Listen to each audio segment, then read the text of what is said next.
Você já pensou em vender algo que você não tem? No cotidiano isso pode ser um pouco esquisito, mas no mercado financeiro isso é possível e tem muita gente fazendo isso. Eu sou um deles. No vídeo de hoje você vai entender um pouco mais sobre a venda descoberta ou venda a descoberto, como outras pessoas gostam de chamar. Apesar de que eu não gosto tanto assim não. Se você quer aprender a como organizar sua vida financeira, mesmo que você não entenda nada de finanças, faça já o download do meu primeiro e-book 100% digital, 100% gratuito. O link está aqui embaixo na descrição. Ao fazer o download, você entra automaticamente para minha lista de contatos e você vai ter acesso não somente ao e-book, como também a diversos conteúdos exclusivos toda semana na sua caixa de e-mails. Se você gosta aqui do meu conteúdo, do meu canal, quero te pedir para você já deixar o seu like, se inscrever, ativar o sininho das notificações e compartilhar. Sei que é chato pedir isso, mas essa é a forma como o YouTube usa para entender se um canal ou se um vídeo é relevante ou não. Então, quanto mais você me ajudar, mais esse canal, esse vídeo vão ser distribuídos organicamente pelo YouTube, atingindo muito mais pessoas e mudando também a vida dessas pessoas. Conto com você. Vamos começar a falar da venda descoberta ou, como eu disse, venda a descoberto pela definição. Afinal, o que é essa venda descoberta? Apesar do nome ser um pouco esquisito, ele retrata quase com perfeição o que é essa venda. Vamos pensar pelo caminho contrário, o caminho original. O que é a venda coberta? É aquela venda que você faz que você tem cobertura para fazê-la, ou seja, é quando você vende um ativo que você efetivamente tem. Então esse ativo que você tem e está vendendo, ele serve de cobertura, ele cobre, ele dá garantia para sua venda. Já quando a gente está falando aí de venda descoberta, é exatamente quando você vende algo que você não tem, ou seja, aquela venda não está coberta por aquele ativo. E para que ela serve? Bom, de novo vamos fazer um paralelo com a venda coberta. Quando você tem uma compra e venda de ações nessa ordem, o que você no fundo está esperando? Uma valorização. Então você compra, vamos dizer, uma ação a R$10 e está esperando vender algum tempo depois ela a R$12, R$15, R$20, certo? Quando você fizer isso, você completa essa operação.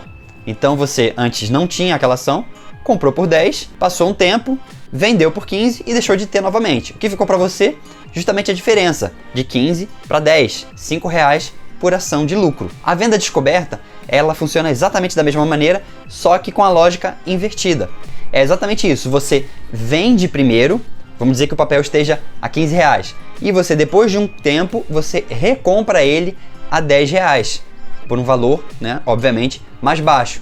Onde você ganhou também na diferença de R$5. Então repara que no mercado financeiro, diferente da vida cotidiana, você consegue ganhar dinheiro tanto quando as coisas estão subindo de preço, como quando as coisas estão caindo de preço. Por exemplo, imagina que você encontra um imóvel que esteja a um preço caro e você tem uma ideia, né, através de diversos fatores, que aquele imóvel dali a um tempo vai estar custando menos. Você não consegue lá vender aquele imóvel que você não tem e depois de um tempo recomprar para pegar esse lucro, essa diferença. No mercado financeiro, isso é possível. É assim que muita gente ganha dinheiro nas grandes crises, quando o mercado cai um percentual muito grande em pouco tempo. Uma coisa interessante que você precisa saber sobre a venda descoberta é que, se fosse possível simplesmente fazer a venda descoberta sem colocar nada como garantia, seria praticamente uma fórmula do dinheiro fácil. Afinal, quando você vende algo na bolsa de valores que você não tem, aquele dinheiro da venda entra para sua conta. Então vamos dizer que você tem, sei lá, R$100 de saldo na sua corretora. E aí você vende o equivalente a R$10 mil de Petrobras. Naquele momento, na verdade em D+2, ou seja, 2 dias úteis depois da sua operação, vai entrar R$10 mil na sua conta da corretora. Ou seja, você vai ficar com os 100 que tinha antes, mais os 10 mil que entraram. Ou seja, 10.100. A partir daí você poderia, sei lá, gastar esse dinheiro, usar para comprar outra coisa, né? Não faria muito sentido isso. Você poder sempre ficar vendendo sem ter que colocar nada como moeda de troca, vamos dizer assim. É justamente aí que entram as garantias. A Bolsa de Valores, a B3, ela exige que para você vender algo que você não tem, você tem que oferecer uma outra coisa como garantia. É muito semelhante ao que acontece com empréstimos, por exemplo. Você pode pegar um dinheiro emprestado no banco e colocar o seu carro como garantia, colocar a casa como garantia. E o que isso vai implicar? Vai implicar para o banco que num caso de você não ter dinheiro futuramente para honrar aquela dívida, para pagar aquela dívida, ele pode te tomar o carro, pode te tomar a casa. Por quê? Porque isso estava no contrato. Aqui é a mesma coisa. Quando você vende um ativo que você não tem na bolsa de valores, você primeiro precisa colocar algum outro ativo, alguma outra coisa como garantia, seja dinheiro, seja títulos públicos, seja CDBs, enfim, cada corretora tem ali a sua regra. Você coloca isso como garantia, faz a venda, entra o dinheiro na sua conta. Só que existe um risco nessa operação. E qual que é esse risco? É justamente você...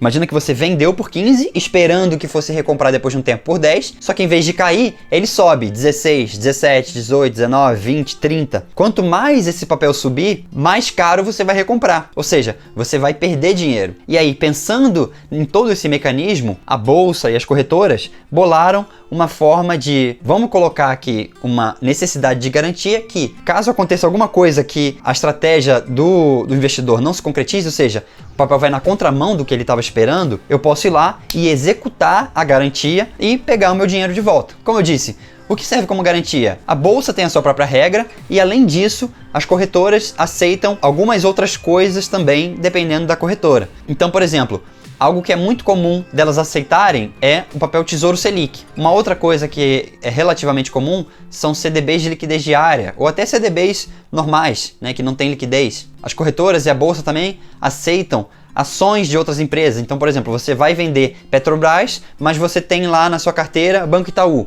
Então você pode colocar ações do Itaú como garantia para sua venda descoberta de Petrobras. E qual que é o pulo do gato nessa história toda? A bolsa só te deixa operar vendido um valor menor do que aquele que você alocou como garantia. Justamente para que, dependendo da flutuação do valor desse papel vendido aqui, mesmo assim a bolsa consiga executar a sua garantia e aquela garantia consiga cobrir o rombo que você deixou naquela venda descoberta. Esse deságio, ele se aplica tanto ao papel quanto à garantia. Então, por exemplo, quando a gente fala de Tesouro Selic, colocar o Tesouro Selic como garantia, ele tem um deságio, geralmente nas corretoras, da ordem de 5 a 10%. Ou seja, para cada 10 mil de Tesouro Selic, é como se ele valesse 9.500 ou 9 mil reais. Já outros papéis, seja CDBs, seja ações de outras empresas, têm deságios diferentes. Geralmente um deságio maior do que o do próprio Tesouro Selic, porque o Tesouro Selic ele sempre cresce e é o papel mais seguro que a gente tem, o título de investimento mais seguro que a gente tem no Brasil, como eu já falei nesse vídeo aqui. E além disso, além do deságio da ponta da garantia, você tem o ágio da ponta da venda. Então, para você vender 10 mil de Petrobras, por exemplo, você precisa de mais ou menos uns 12 mil de garantia. Então, tem essas duas pontas, né? Você não consegue vender 10 mil tendo 10 mil de garantia. Para vender 10 mil, você precisa de um pouco mais. Ao mesmo tempo, essa garantia que você colocou aqui de 10 mil, ela vale um pouco menos. No final, o que interessa é essa diferença aqui, do deságio da garantia para o ágio do papel.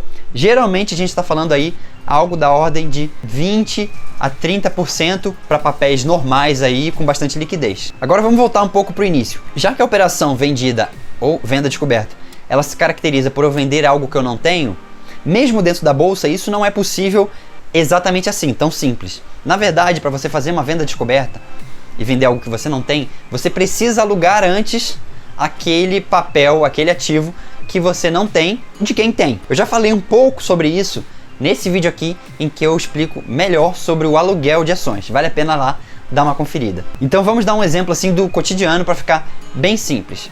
Imagina que eu queira vender esse mouse aqui. Esse mouse vale 50 reais. E por algum motivo eu acho que esse mouse ele vai ficar mais barato daqui a uma semana. Eu acho que ele vai valer, sei lá, 45 reais na semana que vem. O que eu posso fazer? Imagina que eu não tenho esse mouse. Eu posso vender ele e uma semana depois comprar. Se o valor da semana que vem estiver mais baixo do que o valor que eu vendi, ótimo, eu tô no lucro, porque eu vendi por 50, comprei por 45, tive 5 reais de lucro. Mas como eu disse, para concretizar essa venda, eu preciso alugar um mouse de quem tenha. Então eu vou lá no meu amigo, eu sei que ele tem um mouse igualzinho a esse, eu já tenho alguém para comprar de mim, eu quero vender para essa pessoa por 50 reais.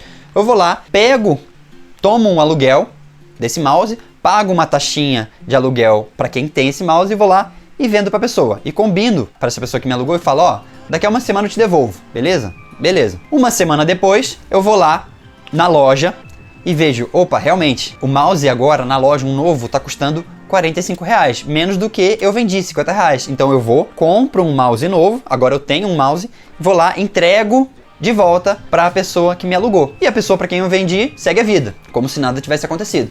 É assim que eu concretizo uma venda descoberta, trocando o mouse por papéis, por ações. É claro que nesse exemplo é um pouco estranho, porque eu pegaria um mouse, por exemplo, usado do meu amigo e venderia para uma outra pessoa, e depois eu compraria um novo e daria para o meu amigo. Na ação não tem isso, não tem papel novo, papel antigo, usado, não tem essa lógica. Todos os papéis, todas as ações são exatamente iguais, são porções exatamente iguais de uma mesma empresa. Então, eu vender uma e devolver outra não vai fazer nenhuma diferença para as partes. E como fica a tributação? Como é que fica o imposto de renda nesse tipo de operação? É exatamente igual ao imposto de renda de uma venda normal, uma venda coberta. Vamos voltar ao exemplo da venda coberta. Eu tenho esse mouse, eu comprei ele por R$10 e eu vendi um tempo depois por R$15. Eu vou pegar a diferença de R$5, vou abater os gastos que eu tive com taxas, as taxas da bolsa, emolumentos, taxa de corretagem, taxa de custódia, abato todas as taxas que foram envolvidas na operação e pago o imposto sobre o que sobrou. Vamos dizer que eu tive um lucro de R$5, eu gastei R$1 em taxas diversas. Agora eu tenho um lucro de R$4. Eu vou pagar um imposto sobre esses R$4. E na venda descoberta? É exatamente da mesma forma, só que ao contrário. Eu primeiro vendi por R$15 e depois recomprei por 10. Qual a diferença? 5. Pego e vou abater todas as taxas. A única diferença aqui é que tem uma taxa, na verdade 2 taxas a mais que eu posso abater. É justamente aquelas taxas que eu falei que são referentes ao aluguel. Uma taxinha você vai pagar lá para a bolsa, de novo, eu já falei sobre isso no vídeo lá de aluguel. A primeira taxa eu vou pagar para a bolsa e a segunda taxa eu vou pagar para o doador, aquela pessoa que me emprestou a ação dela, ou nesse caso, o mouse dela. Então eu vou abater tudo isso.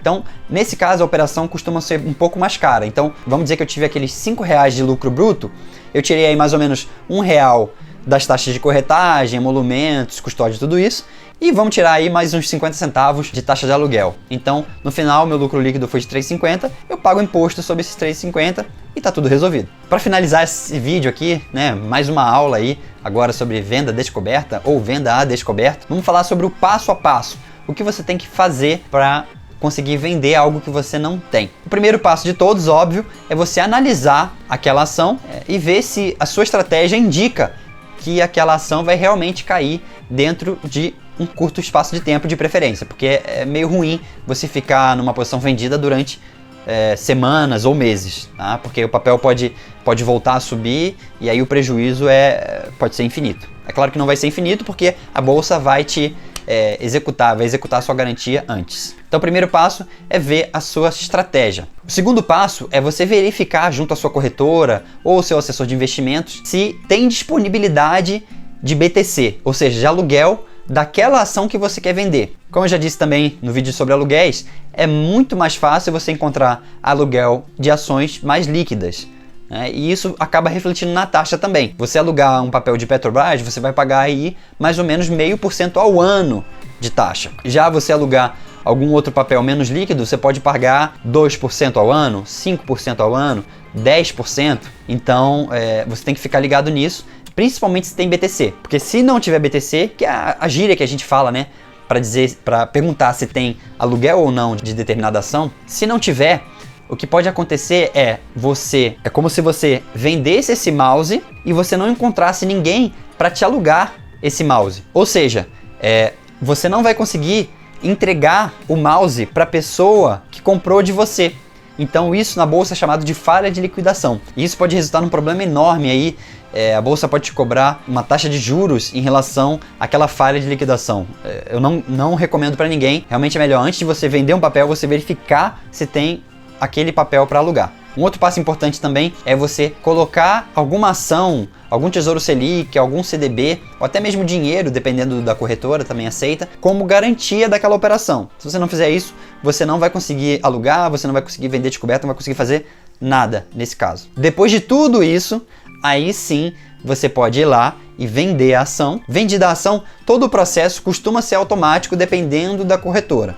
Algumas corretoras o processo ainda é manual, mas isso tem caminhado para automatização em todas elas. Então a partir do momento que você vendeu, o aluguel já vai ser feito automaticamente, esse papel vendido vai ser entregue lá para o comprador e depois disso basta passar o tempo, a sua estratégia tomara que se concretize e você consiga recomprar por um valor mais baixo. Quando recomprar, você entrega de volta para quem alugou e você termina o seu contrato de aluguel. Depois disso você vai aferir aí os seus lucros, então se suas vendas dentro de um mês foram inferiores a 20 mil reais, o seu lucro é isento, então você lucra com a operação e o lucro fica com você.